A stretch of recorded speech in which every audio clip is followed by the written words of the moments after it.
ضيعتوا علينا حدث بيحصل كل 4 سنين، من سوء اداره، من سوء تنظيم، من لقاءات، اعلاميين، تصوير، انترفيوهات، حفله. خليتوا اللعيبه كانها رايحه رحله. قناه النادي بتصور، قناه الام بي سي بتصور، خليتونا نطلع للعالم من غير كوره. صارفين ملايين عشان يبقى المستوى بالمنظر ده. اداره صبرت على كولر 9 شهور، ولما مشيته بتديله المرتب سنه، فتجيب مدرب ضعيف تمسكه الفرقه وتضيع عليك بطوله وانجاز مش هتشوفه الا كمان 4 سنين. بس الحمد لله اتصورنا مع ميسي وعملنا له كده. جهاز فني ملوش اي دور، ماتشين بتكتكس غبي، مدرب تغييراته مش مفهومه، مرجع ديانج ومأيده ودافع فلوس وقعدوا جنبك على الدكه عشان ما ينزلش ولا دقيقه، وانت بتلاعب فرقه سريعه ومرتداتها اسرع وهجومها ونص ملعبها كلهم صراع، ومع عادل ديانج بره جنبك على الدكه. لعيبه غير مسؤوله، لعيبه بتدور على اللقطه، لعيبه بتدور على كانت على مجد شخصي، بتدور على ستوري وبتدور على بوست. 180 دقيقه من غير اهداف، ولو لعبنا 4 ماتشات كمان بالمنظر ده مش هنجيب ولا جول. عقليه لعبتنا صفر، تاكتكس لعبتنا مفيش. غباء، غباء كروي تكتيكي، غباء كروي ان اتنين يطلعوا مع بعض في كرة ثابته ومحدش يكلم التاني ويخبطوا بعض والحارس يتفرج عليها. رجعت تتفرج تاني يا شناوي. غباء تكتيكي في ان يبقى عندك ضربه ثابته، ضربه حره، لعيبتك كلها قدام وما توصلهاش لحد فيهم وما تلعبهاش جوه ال 18، تتلعب على قريبه في ال 18، اول مدافع يطلعها وتترد عليك بجون، ولاعب لعيبه نص الملعب بتاعتك ما تعرفش توقف المرتده.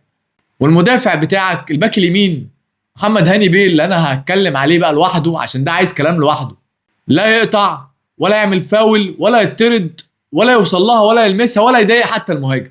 تدخل مضحك من مدافع مضحك بقاله 9 سنين ناشئ. محمد هاني انت رصيدك خلص معايا وخلص مع الاهلاويه كلهم تقريبا. كفايه بقى، كفايه يا محمد يا هاني، كفايه كوره، كفايه كوره اصلا لنفسك.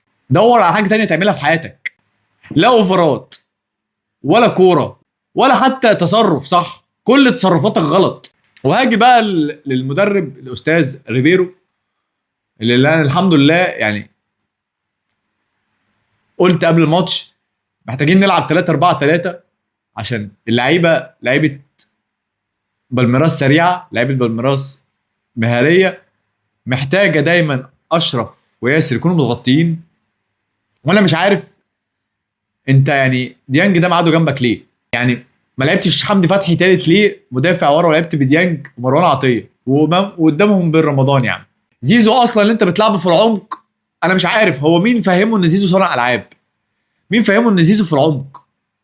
احنا بنلعب يعني 4-3-1-2 وواحد منهم اللي هو تريزيجيه وينج شمال، المفروض التاني وينج يمين، لا بيلعب في العمق فالملعب عامل كده. مين فاهمك كده؟ مين الناس اللي قاعده جنبه على الدكه؟ هو ليه دايما قفشه الاختيار الاول ليك؟ قفشه اللي مشطب كوره وما لعبش بربع جنيه كوره من 2022 تقريبا، لا بساط ولا رؤيه ولا سرعه ولا حسن تصرف ولا حاجه. ضيعت علينا يعني فرصه للتاريخ، لتاريخ النادي، لتاريخ افريقيا. ضيعتوا فرصه الله اعلم الواحد بعد 4 سنين الوضع هيبقى عامل ازاي. مش حاسين بيها. انتوا طالعين تتفسحوا وتتصوروا وتعملوا انترفيوهات ولقاءات ونتريق ونسف وزيزو ومش زيزو وخلاص وشكرا كده. ارجع بقى العب في الدوري وخد الدوري، ما بقاش يهمني ولا فارق معايا لا دوري ولا قرف.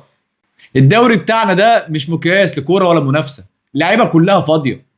نفس احساسي ساعه منتخب مصر كاس عالم 2018، نفس الاحساس تقريبا.